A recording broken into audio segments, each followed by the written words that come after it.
আসসালামু আলাইকুম রহমতুল্লাহ।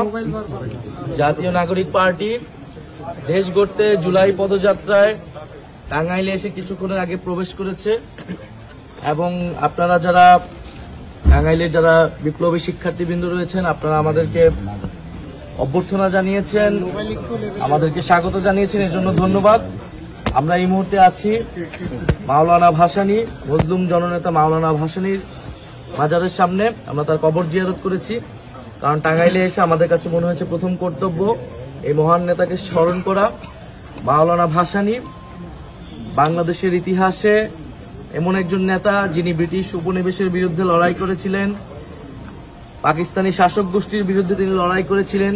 তিনি প্রথম নেতা যিনি পশ্চিম পাকিস্তানিদের আসসালামু আলাইকুম বলেছিলেন, বিদায় ঘোষণা দিয়েছিলেন কাকমারি সম্মেলনে, এবং একই সাথে তিনি দিল্লির আধিপত্যবাদের বিরুদ্ধে লড়াই করেছিলেন, ফারাক্কা লং মার্চ এ নেতৃত্ব দিয়েছিলেন।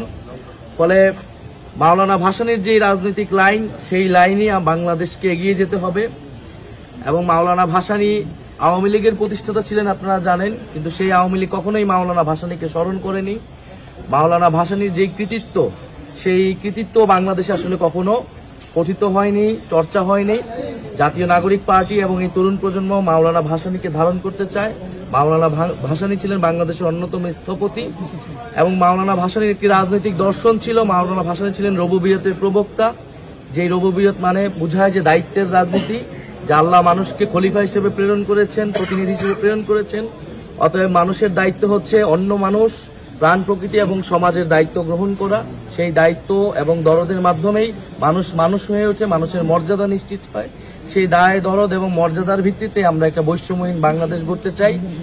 এবং গণ অভ্যুত্থানে ছাত্র সমাজের যে ভূমিকা ছিল, আমাদের আগামীর বাংলাদেশ, বৈষম্যহীন বাংলাদেশ বিনির্মাণেও আপনাদের সেই ভূমিকা থাকবে। আমরা একসাথে আমরা সহযোদ্ধা ছিলাম, ফ্যাসিস্ট হাসিনার বিরুদ্ধে আমরা লড়াই করেছি। ইনশাআল্লাহ আগামীর বাংলাদেশেও আমরা সকল অন্যায়, সকল জুলুমের বিরুদ্ধে আমরা একসাথে লড়াই করব। আপনাদের কাছ থেকে আমরা সেই সহযোগিতা চাচ্ছি।